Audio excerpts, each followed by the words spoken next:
Hola, hola, ¿qué tal amigos? Bienvenidos a otro video del canal y el día de hoy les traigo mis impresiones sobre este FPS llamado Phone Access. Es un videojuego distribuido por New Blood Interactive y desarrollado por Trey Powell y Jason Bond. No cuenta con una fecha de salida aún. Sin embargo, el día de hoy les traigo su demostración que ya está disponible en Steam. Por lo tanto, mi intención el día de hoy es traerles mis sensaciones con el título. ¿Qué tal me pareció su propuesta jugable? Y mis conclusiones de este, ya habiéndome pasado la demo 3 veces. Tengo que decir que no es una demo muy extensa, pero es lo suficientemente clara como para entender de qué va el título.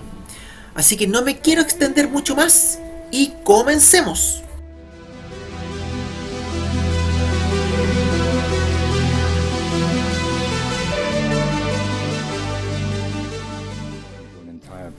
Y bueno, para iniciar el video voy a darles a modo de resumen de lo que va el título.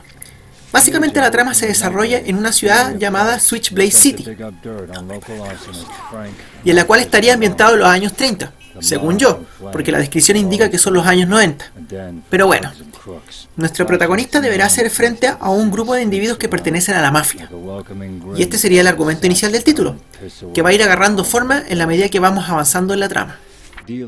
Ahora, como les acabé de mencionar, esto es solo un resumen muy genérico de la trama, pero es más que nada para contextualizar el título, ya que como van a ir viendo en el video, el juego tiene un componente narrativo más profundo, que se irá contando desde el inicio, y en la medida que vayamos avanzando a través de la demostración. De hecho, hay algunos detalles de la trama que son contados inclusive al final de la demo, ya que como podrán suponer, el videojuego es como una película de detective, típica de la época, en donde deberemos cumplir misiones, tal como los plantea la demostración desde un inicio. Es más, al iniciar la demo ya nos explica que nuestra primera misión será de rescatar a una chica que tendrá un papel importante en la trama.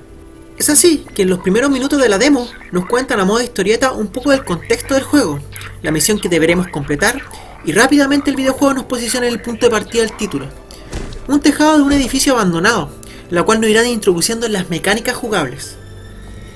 Dicho esto, la primera mecánica del juego y la más básica es la del combate cuerpo a cuerpo, en donde nos muestran cómo debemos defendernos y atacar a los enemigos. Personalmente, esta mecánica la sentí simple y sencilla, ya que solo con un par de teclas puedes entender fácilmente de qué va esto. Por una parte existe el botón de bloqueo, el de ataque con puños y el ataque con patadas, sumándole el hecho de que puedes agacharte para atacar las partes personales de los enemigos. Y cuando me refiero a partes personales, me refiero específicamente a sus genitales. Y esto no es menor, porque al atacarlos ahí los dejarás inhabilitados por algunos segundos, lo cual ayuda bastante cuando están en grupo. En este sentido, su jugabilidad es bastante intuitiva. La mecánica de cuerpo a cuerpo no tiene mayores restricciones, más allá de una barra de estamina que hará que el jugador no pueda golpear de manera indefinida. También contamos con un pequeño inventario de 3 slots, que es donde almacenaremos los objetos que utilizaremos para atacar o defendernos. Estos objetos pueden ser desde palos, fierros, cajas, botellas y un largo etcétera, además que estos se desgastan por el uso. Por ende debemos constantemente ir renovando los objetos que recogemos. Ahora, en relación a ese mismo punto, digamos que no es ningún problema, ya que el escenario está repleto de estos objetos. El videojuego es enfático a la hora de señalar que es importante esta mecánica de recoger objetos, porque estos son los que nos permitirán defendernos de mejor forma contra los enemigos, inclusive mejor que los propios puños, que resultan poco eficaces cuando nos encontramos en desventaja numérica, y eso se repetirá constantemente en la demo. Y créanme, esto es una puta mierda cuando estás en espacios cerrados. Ahora, en relación a la curva de dificultad del videojuego, no es precisamente muy complicado. La cantidad de enemigos no es muy extensa cuando optamos por la dificultad estándar. Sin embargo, cuando escogemos la difícil, esto cambia rotundamente. La cantidad de enemigos es mayor, su resistencia y agresividad aumentan, por lo que te obliga a ser más estratégico a la hora de enfrentarlos. Y acá hay un punto muy importante que quiero destacar, y es el hecho de que tenemos la posibilidad de optar por un modo sigilo. Y entiéndase como modo sigilo como una mecánica que te permite agarrar a desapercibido a los enemigos. No es muy sofisticada ni mucho menos, pero es lo suficientemente sólida como para darle un toque de profundidad más a sus mecánicas jugables. Por último, para cerrar el tema de las mecánicas jugables, la utilización de objetos como herramienta de defensa y ataque están bien logradas. Cuando golpeas a un enemigo con un fierro, por ejemplo, da la sensación de que se siente el impacto al enemigo, una sensación diferente que cuando pegas con puños. Es algo que me gustó bastante, la verdad, y que por muy obvio que parezca, no todos los juegos actuales la tienen. En relación a las armas de fuego no comentaré nada al respecto, porque en la demo solo tienes la posibilidad de acceder a una pistola, y esta al dispararle hace un daño significativo. Básicamente matas a cualquier enemigo de un tiro o dos, y esto se aplica en viceversa. Los enemigos te pueden matar de 2 tiros, la cual supone que el videojuego al final, este podría convertirse en un gran desafío, ya que en las instancias finales me imagino que la mayoría de los enemigos ya estarían armados. Dejando de lado su apartado de jugabilidad, lo que me gustaría comentar es sobre su ambientación. Sencillamente me pareció espectacular. Me sentí en una película de mafiosos de los años 30. Su apartado musical acompaña perfectamente con la ambientación del título, sumándole el hecho de que los personajes son carismáticos y manifiestan la personalidad típica de la época. En ese sentido, el videojuego es bastante sobresaliente.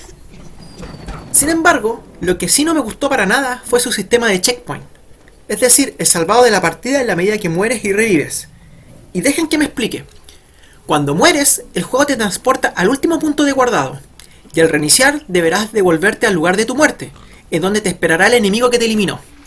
El problema es que todos los enemigos que eliminaste antes de él han desaparecido.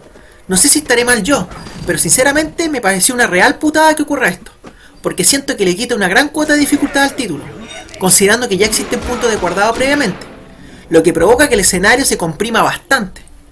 No lo sé, de verdad esto me pareció uno de sus problemas más graves, y espero que lo modifiquen para su versión final. Para ir cerrando, creo que este juego tendrá muy buena recepción por parte de los jugadores, ya que cuenta con una narrativa interesante, personajes carismáticos y una ambientación bien lograda. Sus mecánicas de combate, sin ser revolucionarias, funcionan, además de tener un componente de sigilo que creo que no está de más, a pesar de pecar de ser un poco básico y genérico. Las pocas cosas que hacen Fallen Axe, creo que las hace bastante bien. No es un título que se esmere en darte una experiencia revolucionaria. Dentro de su propuesta, trata de cautivarte con su ambientación, apartado musical, personajes, así como también trata de contarte una historia que sin ser muy compleja, te sumerge en su mundo para que puedas divertirte eliminando mafiosos. Y bueno chicos, eso serían mis impresiones del día de hoy. Espero no haberme extendido mucho. Si te gustó lo que viste o escuchaste, me puedes dar un like o suscribirte. Eso me ayudaría bastante para ir creciendo en la plataforma. Más abajo les dejo el link de mis redes sociales, en donde tengo más contenido del mundo de los videojuegos más allá de los first person shooter.